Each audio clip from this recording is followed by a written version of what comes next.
Kanal YouTube Teknologi Pesawat Terbang ini bertujuan memberikan informasi tentang aspek-aspek pesawat terbang berdasarkan pengalaman saya selama 40 tahun lebih sebagai insinyur di ITTN maupun di Jerman, yaitu di Airbus Industrie, di Versailles Dornier, dan di Lufthansa Technik.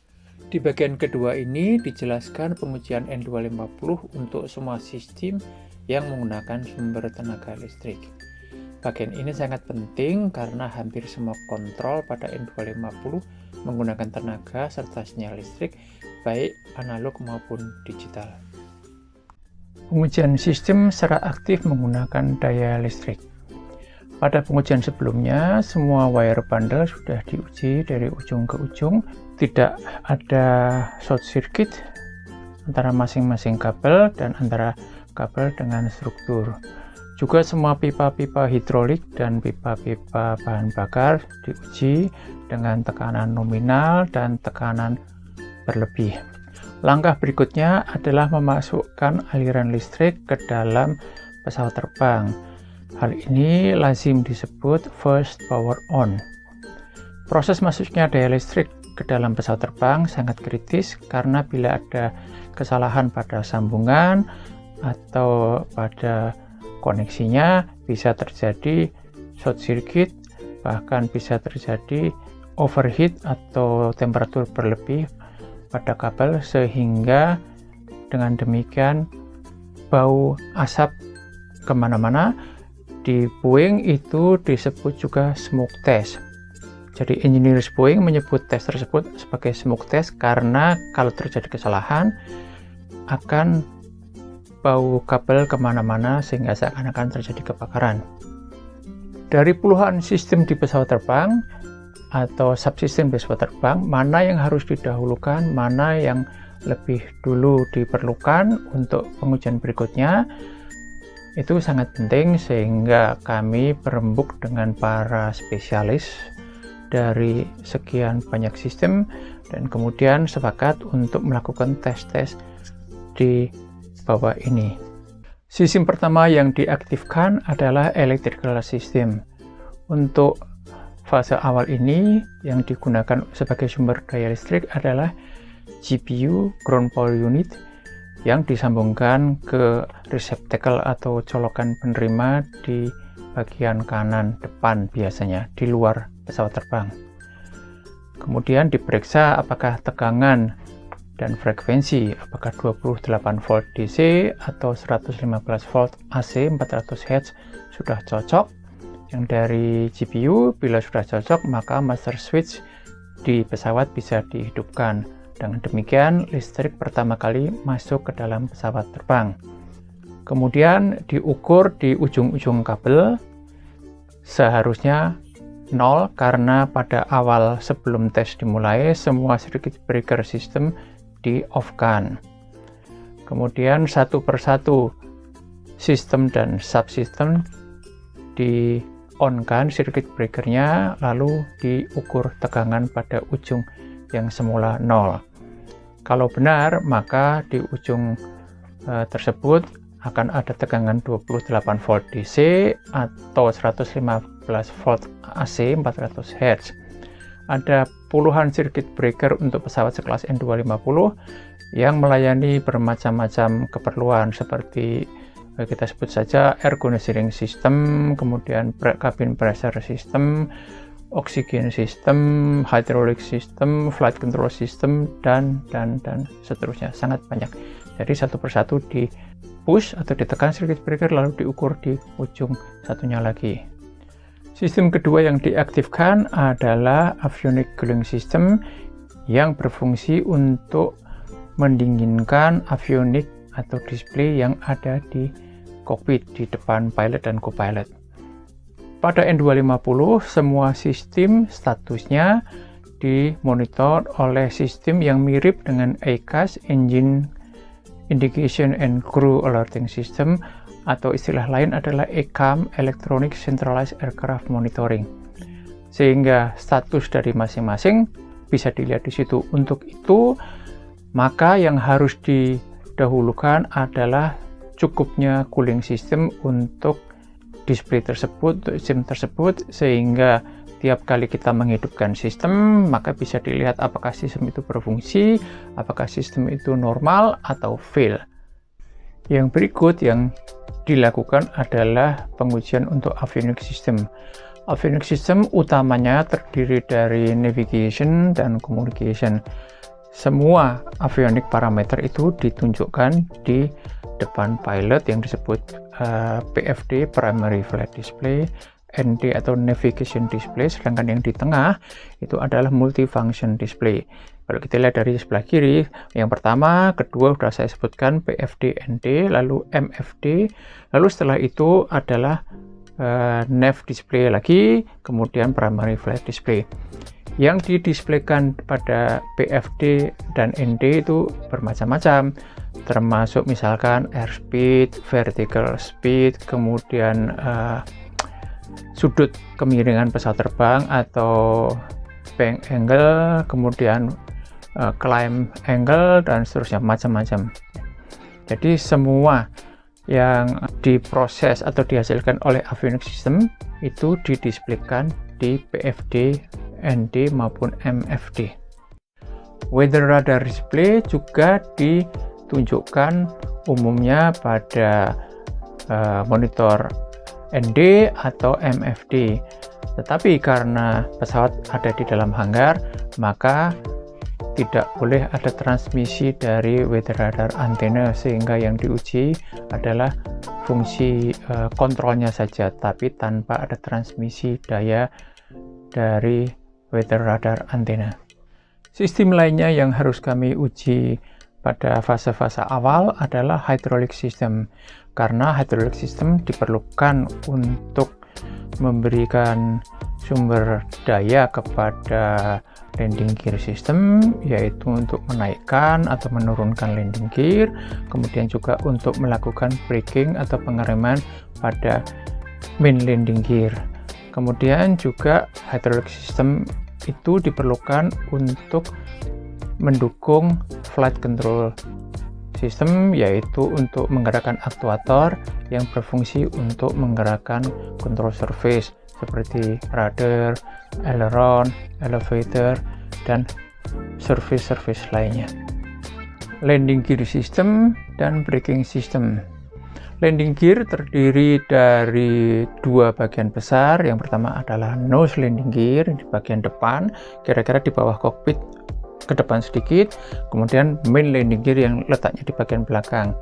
Nose landing gear seperti namanya juga digunakan untuk melakukan steering atau berbelok pada pesawat terbang ke kiri atau ke kanan, yang kontrolnya dilakukan dari kokpit.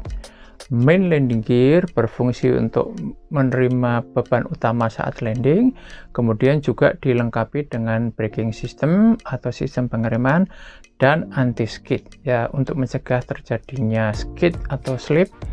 Fungsi anti-skid ini juga kami harus uji, yaitu dengan melakukan simulasi salah satu dari main landing gear itu kecepatannya berbeda, lalu dilihat apakah anti-skid bereaksi dengan benar. Anti-skid tujuannya adalah untuk mencegah skidding atau pesawat slip, lalu juga kemungkinan untuk mencegah overheating dari braking system dengan melakukan braking yang terarah, terkontrol, release, brake, dan seterusnya.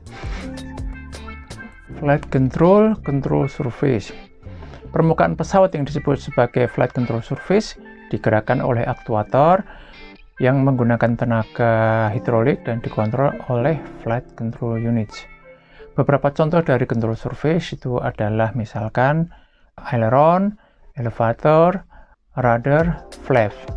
Perintah diberikan dari kokpit, apakah melalui control column, apakah melalui tuas atau lever, ataukah melalui pedal yang ada di kaki di bawah control column. Control surface ini akan bergerak sesuai dengan perintah dari kokpit, yaitu seperti saya sebutkan, elevator untuk menanjak atau menurun sesuai dengan keperluan, atau aileron untuk belok kiri atau belok kanan, kemudian flaps dan rudder, fungsinya masing-masing. Dalam pengujian, diukur berapa besar deviasi di control surface tersebut, kemudian juga berapa waktu yang diperlukan untuk mencapai posisi tersebut sesuai dengan yang dipersyaratkan oleh sistem spesialis.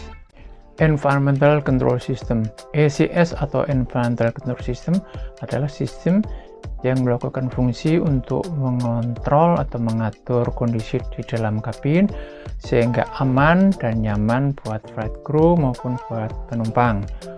Umumnya kondisi tekanan di dalam kabin dibuat sedemikian sehingga setara dengan 8.000 kaki dan temperatur diset oleh pilot biasanya 23 derajat Celcius. Pada kondisi tersebut, maka penumpang dan pilot merasa nyaman dan dapat berfungsi atau bekerja dengan performance normal.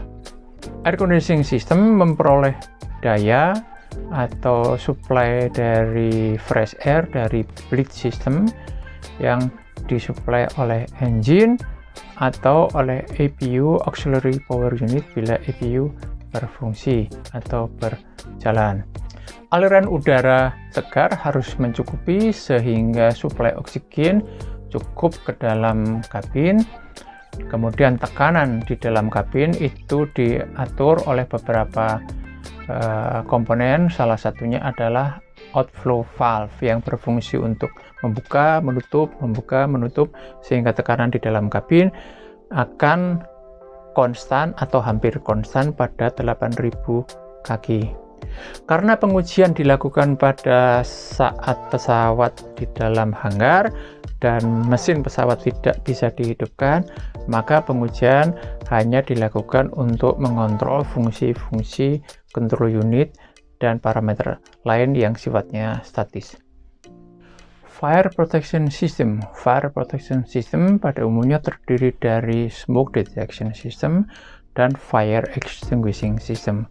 Smoke Detection System berfungsi dengan menempatkan beberapa smoke detector di dalam pesawat terbang pada posisi-posisi tertentu yang diwajibkan oleh regulasi atau peraturan keamanan pesawat terbang. Salah satu yang harus dipasang smoke detector adalah di lavatory di bagian atapnya. Jadi kalau kita lihat di atas itu ada semacam grid gitu ya, di belakang itu adalah smoke detector. Cara pengujian smoke detection system adalah dengan menggunakan smoke generator, itu semacam pemanas yang kalau di-on-kan, dihidupkan, maka akan timbul gas, melepas gas atau asap, dan asap itu akan men-trigger smoke detector bila memenuhi persyaratan yang diperlukan, misalkan konsentrasi asap pada daerah tersebut. Kemudian Fire Extinguishing System yang selalu wajib itu adalah Fire Extinguishing untuk engine 1, engine 2, dan juga APU. Dalam hal ini, pilot melakukan pemadaman dengan melepaskan istilahnya extinguishing agent atau semacam gas atau cairan yang semula disimpan di dalam tabung atau botol atau disebut squib. Squib ada di sebelah kiri pesawat, yaitu di area di engine 1, kemudian juga di engine 2. Tapi squib tersebut bisa melayani fungsi untuk mematikan engine 1 maupun engine 2. Sehingga dalam hal ini harus dipastikan bahwa wiring dari pemasangan squib tersebut tidak keliru. Karena bisa terjadi bahwa pilot ingin mematikan engine 1, tapi yang mati malah engine 2 karena kesalahan pada wiring. Video bagian kedua ini akan dilanjutkan dengan video bagian ketiga dari kisah persiapan First Flight N250 pada tanggal 10 Agustus 1995. Pada video bagian ketiga dari First Flight N250 akan kami jelaskan hal-hal sebagai berikut. Bagaimana kelanjutan pengujian sistem pada pesawat N250 sehingga secara teknis aman untuk melakukan penerbangan perdana? Apa yang diperlukan agar engine pesawat bisa dihidupkan?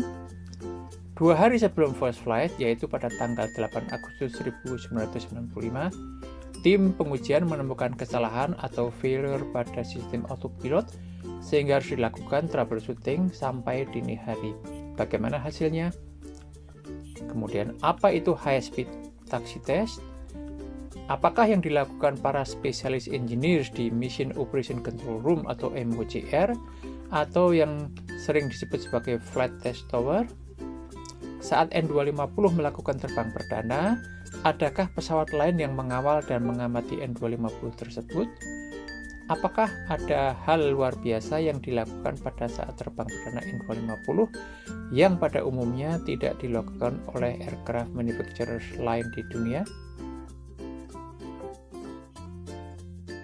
Untuk mendukung channel teknologi penerbangan ini, mohon like, share, subscribe, dan tekan tombol untuk notifikasi agar kami bisa berkembang. Terima kasih.